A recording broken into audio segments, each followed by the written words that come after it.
Voilà. Donc en fait, l'action publique doit se moderniser, effectivement. Et donc, il y a toute une action engagée pour la réforme de l'État qui est conduite par le secrétaire d'État, notamment Thierry Mandon, en charge de la réforme de l'État et de la simplification. Il y a aussi Axel Lemaire, qui est secrétaire d'État au numérique, qui conduit aussi une forme de transformation, y compris dans l'administration, dans l'action publique. Donc, et on a créé une structure transverse à tous les ministères qui s'appelle le Secrétariat général pour la modernisation de l'action publique, qui accompagne les ministères et puis aussi les services déconcentrés de l'État et indirectement, mais en travaillant également avec elles, les collectivités pour se transformer. Et donc, dans ce programme de transformation, effectivement, la transformation numérique, c'est un des piliers de cette transformation. J'ai mis une petite référence là aux lois de Roland, donc en 1938, où Louis Roland définit des caractéristiques du service public. Donc, dans ces lois, il y a la continuité du service public qui doit continuer à être assuré, quel que soit le contexte. Il y a l'égalité devant le service public, donc pour tous les citoyens. Et puis, il y a le principe de mutabilité qui dit donc que le service public et puis donc son périmètre, la façon dont il est délivré, doivent aussi s'adapter aux transformations économiques, sociétales, technologiques. Et donc, on est pleinement dans cette action-là avec la révolution numérique. Donc, une des déclinaisons de cette politique, c'est effectivement la politique d'ouverture et de partage des données publiques qu'on appelle Open Data, et qui est effectivement le cœur d'activité à l'origine de la mission Etalab, dont je fais partie, qui a été créée en 2011 et donc rattachée à ce secrétariat général pour la modernisation de l'action publique. Donc, l'ouverture et le partage des données publiques, c'est la mise à disposition des données qui sont dans les systèmes d'information de l'État. Et donc la politique de mise à disposition de ces données dans des formats qui soient le plus réutilisables possible pour en fait effectivement faire circuler au maximum l'information. Donc tout ce qui n'a pas vocation à être protégé ou qui relève de secrets légaux doit être circulé le plus possible et donc à être mis à disposition des citoyens. Donc en fait, ça relève d'une... c'est effectivement une longue tradition aussi française qui relève de notamment la Déclaration des droits de l'homme et du citoyen, où l'article 15 dit tout citoyen est en droit de demander, enfin la société est en droit de demander des comptes à tout agent public de son administration. Donc dans cette mise à disposition de l'information et notamment des données, il y a bien sûr cette tradition d'être plus transparent, de rendre des comptes et de communiquer donc sur l'action publique. Mais quand effectivement cette tradition-là rencontre la révolution numérique, ça donne effectivement cette politique d'open data et de mise à disposition de ressources. Donc c'est plus seulement des informations et le citoyen qui demande à l'État des comptes sur son activité, mais au-delà juste de cette transparence, c'est vraiment mettre à disposition des ressources pour que les citoyens, les innovateurs puissent en emparer et faire des choses avec. Donc c'est vraiment une politique qui est promue et qui est portée aussi au plus haut niveau de l'État, et le président de la République s'est exprimé notamment à l'occasion de la Social Good Week à ce sujet, en disant que c'était vraiment une politique très importante et qu'il allait falloir la faire progresser. Donc il y a vraiment un portage politique fort de cette mission-là. Et donc les objectifs, c'est bien sûr donc de contribuer à une démocratie plus aboutie, puisque quand on partage des données, on met à disposition des informations, c'est de la transparence, c'est ce que disent les anglo-saxons de l'accountability, mais c'est aussi de la transparence avec une voie de retour, c'est-à-dire que on donne la possibilité aussi, puisque ce sont des données qui sont ouvertes dans des formats manipulables, de retraiter ces données, de les trier, de les croiser avec d'autres données, et donc d'interroger aussi l'État sur son action en stimulant les points de vue contradictoires. Donc c'est vraiment une stimulation démocratique. C'est bien sûr une ressource pour l'innovation économique et sociale, et là ça vous concerne aussi tous, puisqu'avec ces données on peut créer des nouveaux services. Donc je vous donne un exemple. Dans les systèmes d'information de l'État, il y a des données sur les points d'accessibilité, donc les trottoirs qui sont abaissés, qui permettent à les les lieux qui sont accessibles aux personnes en situation de handicap. Et donc on a par exemple plusieurs projets. Il y en a un qui s'appelle Handistrict, il y en a un autre qui s'appelle Handimap, et qui ont créé une application justement qui permet de calculer des itinéraires à destination des personnes en situation de handicap pour passer d'un point A à un point B. Donc on voit que c'est de l'innovation, il y a des innovations économique, mais là aussi c'est vraiment de l'innovation sociale, parce que peut-être que s'il avait fallu produire cette donnée-là au départ, ça aurait été très coûteux et que ce service n'aurait pas vu le jour. Or là, à partir d'une ressource qui était déjà disponible dans les systèmes de l'État, on peut créer ce genre de service utile à tous. Alors, je fais juste un petit détour du coup par cette initiative qu'Etalab a lancé. C'est la 5e édition cette fois. C'est un concours donc, qui s'appelle Data Connexion et dont la prochaine édition a lieu le 5 février. Donc là, les candidatures sont plus ouvertes. On est déjà en phase de sélection des finalistes, mais il y aura d'autres éditions et qui du coup donc, récompensent dans différentes catégories de réutilisation des données publiques. Des projets, des initiatives qui utilisent ces données. Et cette année, on a particulièrement créé une catégorie qui s'appelle Data Utile, qui justement récompense des projets d'intérêt général ou portés par des associations, puisque tout le monde peut se servir de ces données.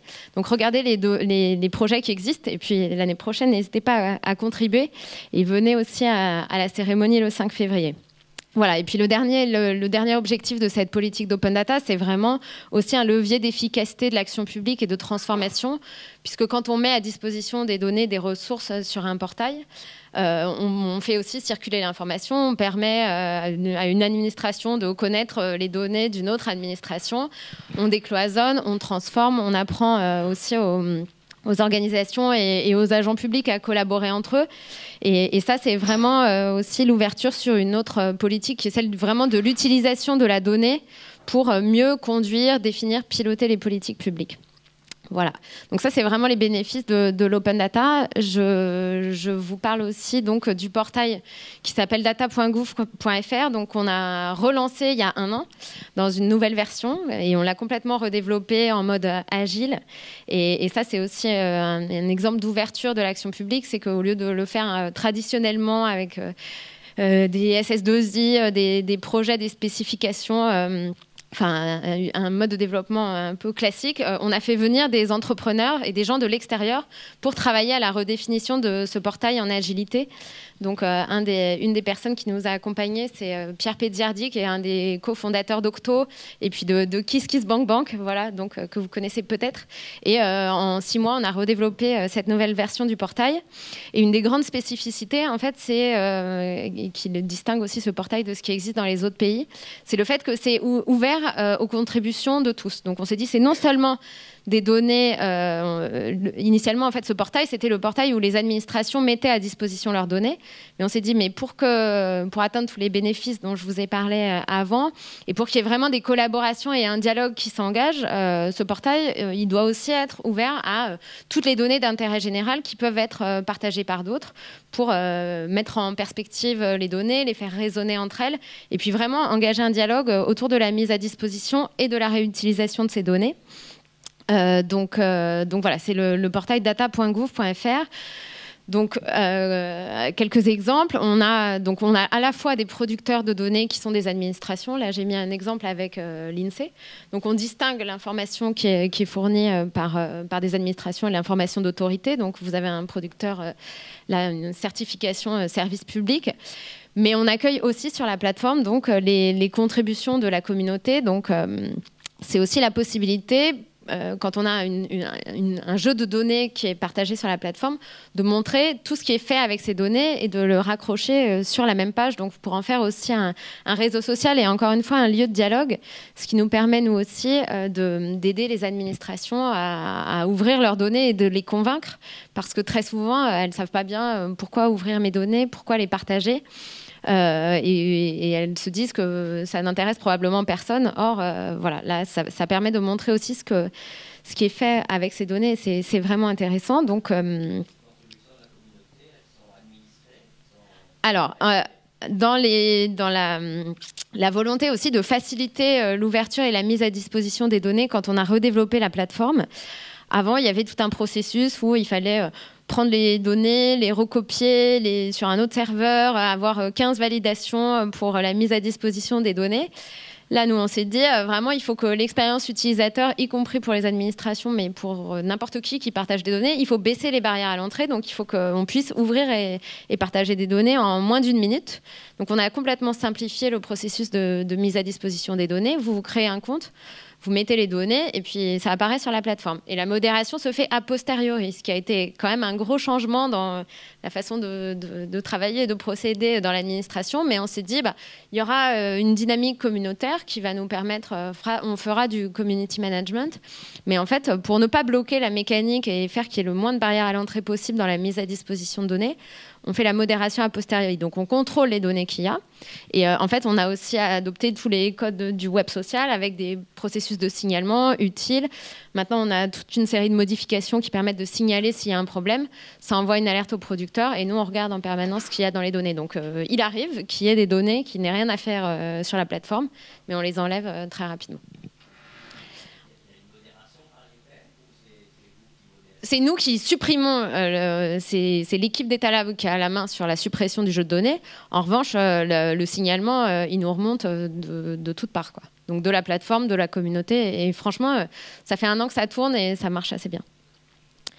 Voilà, et donc l'idée, ce que je vous disais, c'était aussi d'accueillir des données d'intérêt général. Donc, il ne s'agit pas de partager sa performance dans le jogging du matin, mais vraiment des données d'intérêt général. Donc, un des exemples et un des gros contributeurs, c'est l'association OpenStreetMap. Donc, je ne sais pas s'il y a des représentants ici, mais donc la communauté qui contribue et qui produit donc des données cartographiques, qui est un des gros producteurs. Donc on a les réseaux routiers, on a les pistes de ski, il y a énormément de données fournies par OpenStreetMap. Et là, néanmoins, on dit juste que ce n'est pas un service public qui l'a fourni. Mais vraiment, il y a une part importante de ces données sur la plateforme. Aujourd'hui, en termes de contributeurs, on est à peu près à moitié-moitié, moitié des services publics, moitié d'autres organisations.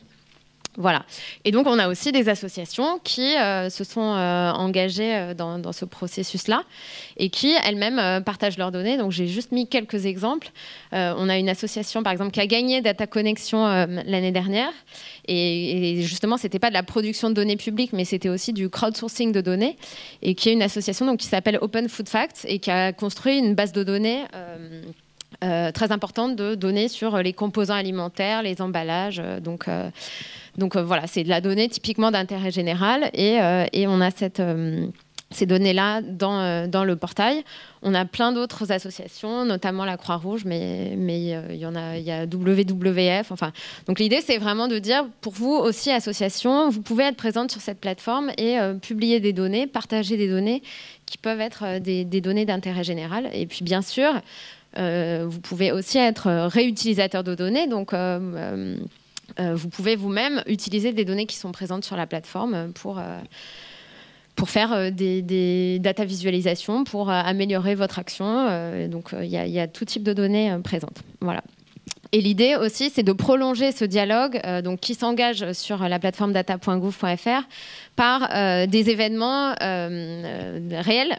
Donc, on fait beaucoup de hackathons et ce qu'on appelle des Open Data Camp. Et ça, c'est vraiment un moyen très important de stimuler l'écosystème, de montrer aussi, de mettre dans un même lieu des agents publics et puis des innovateurs, des associations, des représentants de la société civile pour vraiment travailler ensemble la donnée. Donc c'est par exemple résoudre des problèmes par la donnée. Donc on se dit, on veut savoir est-ce que la politique du logement dans telle zone est réellement efficace. Donc on regarde par exemple les données qui sont disponibles autour de ça. On regarde ce qui manque. On voit si on peut par exemple faire une data visualisation autour de tout ça.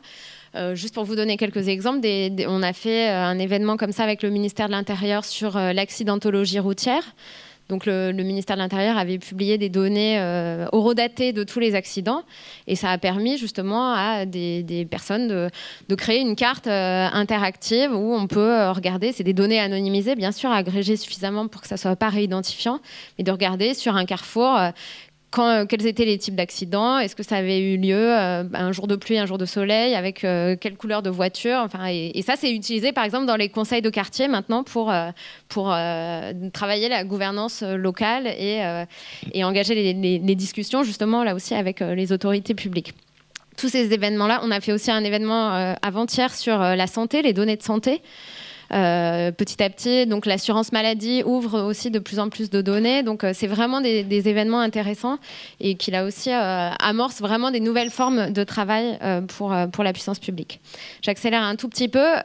Donc quand on a ouvert ces données, vous voyez que c'est vraiment un levier de transformation. Quand on amorce ce dialogue-là, bien sûr, on a envie d'aller plus loin et du coup d'échanger avec les citoyens, la société civile, les innovateurs sur comment aller plus loin dans la participation à l'action publique, comment être plus transparent dans la façon dont fonctionnent et sont prises les décisions publiques. Donc, c'est un nouveau mouvement aussi qui va plus loin et dont l'open data est une partie, mais qui est vraiment ce mouvement qu'on appelle pour l'instant open government. En français, on n'a pas vraiment traduit ça mieux. Donc, c'est l'idée que, encore une fois, l'action publique se transforme pour être à la fois plus transparente, plus collaborative aussi, puisque donc c'est que l'État, que les administrations, que les agents publics apprennent à travailler avec justement d'autres partenaires à l'extérieur. Donc encore une fois, des associations, des entreprises. Donc c'est vraiment ce travail en écosystème. Et puis bien sûr, c'est renforcer la participation et la participation citoyenne. Donc c'est un mouvement qui est mondial et la France a rejoint en avril dernier un partenariat mondial qui s'appelle Open Government Partnership, qui a été créé donc en 2011. Et donc en tant que membre, donc depuis avril dernier, on doit faire un plan d'action national, c'est ce que tous les membres de ce partenariat font, qui comporte des engagements pour les 2 ans à venir, donc sur les thèmes dont je vous parlais tout à l'heure, la transparence, l'innovation, les nouvelles technologies, l'ouverture au sens large. Donc on est en train d'élaborer ce plan qui doit être fait pour, en gros, mai-juin prochain. Et donc, on a commencé à rencontrer des acteurs de la société civile, de commencer à faire des ateliers thématiques aussi avec des administrations pour voir qu'est-ce que serait un projet d'open government à la française et quels seraient les engagements qu'on pourrait pousser et travailler. Donc, on a rencontré des associations, je ne vais pas toutes les citer, mais Transparency, Amnesty International, je ne sais pas s'il y en a dans la salle qu'on a déjà vu, et aussi donc un des grands thèmes que le président de la République lui-même a poussé quand il s'est exprimé justement au sommet de ce partenariat en septembre dernier à New York, c'était le sujet climat aussi, puisque donc, comme vous le savez, il y a la conférence Paris Climat. Donc en décembre 2015. Et donc, voilà, pour faire face aux enjeux du siècle à venir et des enjeux aussi importants que celui du changement climatique, il faut inventer de nouvelles alliances avec la société civile. Et donc, très probablement, le climat sera vraiment un des chantiers importants, notamment de ce plan d'action Open Government. Donc, on va travailler aussi avec des ONG. Donc, s'il y en a parmi vous qui sont sur ces sujets-là, venez me voir parce qu'on a des choses à faire ensemble. Donc, voilà, ce thème de l'open government, c'est vraiment ouvrir l'action publique, comme je vous disais. Avec la collaboration, la participation et la transparence. L'idée aussi, c'est de dire derrière... l'ouverture, donc on a l'ouverture des données dont je vous ai parlé tout à l'heure, mais c'est aussi aller plus loin et ouvrir vraiment les modèles pour là aussi rendre des comptes, expliciter, être plus inclusif. Non seulement les données, mais les règles de calcul qui utilisent ces données. Donc, un des exemples, c'est ce modèle qui s'appelle Open Fisca et qui, en gros, est une modélisation en code de toute la législation socio-fiscale. Donc, vous pouvez aller le voir, c'est open source, tout le code est partagé. Mais ça permet justement de modéliser, par exemple, ce que vous recevez comme contribution de l'État et ce que vous payez comme impôt et de vous montrer comment c'est calculé et comment c'est attribué. Donc, c'est de la transparence de l'explicitation. Ça permet à des chercheurs de modéliser l'impact d'une réforme fiscale. Donc, là aussi, ça stimule les points de vue contradictoires. Et puis, ça permet aussi à d'autres administrations d'utiliser ce back-office, cette infrastructure. Et ça a donné lieu, par exemple, à ce simulateur des droits qui est pour l'instant en version bêta, mais qui s'appelle mez.gouv.fr, qui a été lancé aussi en octobre, dont vous avez peut-être entendu parler, mais qui est utilisé aussi de plus en plus par des associations pour, par exemple, lutter contre le non-recours. Ça permet de simuler, et donc c'est pas complètement précis parce qu'on est justement en train de le bâtir, mais en gros d'évaluer quels seraient les droits à prestation. Donc voilà, c'est un autre exemple. Et puis l'idée, c'est aussi donc de continuer et de produire des nouvelles infrastructures de données avec la société civile. Et donc on a par exemple fait un partenariat entre l'Institut national géographique, l'IGN, la Poste, et puis donc toujours OpenStreetMap pour créer une base adresse ouverte nationale qui pour l'instant, ce référentiel unique n'existait pas. Et donc c'est un partenariat vraiment très innovant pour que justement des acteurs publics et des associations travaillent ensemble pour créer cette infrastructure de données qui est utile à tous et utile à toutes, puisque c'est vraiment savoir exactement à quelle adresse, enfin quelles coordonnées GPS en gros correspond une adresse, ce qui est vraiment important autant pour établir le cadastre, mais aussi pour le SAMU, pour savoir où intervenir. Donc voilà, ce que je voulais vous montrer avec quelques illustrations, c'est un peu théorique et je suis désolée si c'est un peu stratosphérique, mais c'est qu'il y a vraiment de nouvelles formes de collaboration entre l'État, les associations qui sont en train de se bâtir, et ça correspond à un changement profond de l'action publique. Donc c'est aussi énormément d'opportunités pour vous, pour collaborer, utiliser les données pour prolonger et servir votre action, mais également identifier des nouvelles formes de partenariat et de contribution aux politiques publiques. Voilà, et je suis disponible pour toute question. Ah, j'ai une dernière page, voilà, qui sont les prochains rendez-vous. Donc le 5 février, Data Connexion 5, vous êtes tous les bienvenus, c'est au Palais du Luxembourg. Sur l'élaboration du plan d'action, on a un point d'étape. Donc là, on réunit, justement, on communique sur l'avancée de ces travaux. Donc le prochain, c'est le 17 février. Je ne sais pas encore où, mais vous êtes les bienvenus. Et puis, on a un hackathon, donc ce dont je vous parlais tout à l'heure sur les élections, qui est organisé aussi avec Sciences Po, le 23 février. Vous êtes aussi les bienvenus. Voilà, j'ai fini. 21 minutes, pardon, j'ai dépassé. Merci.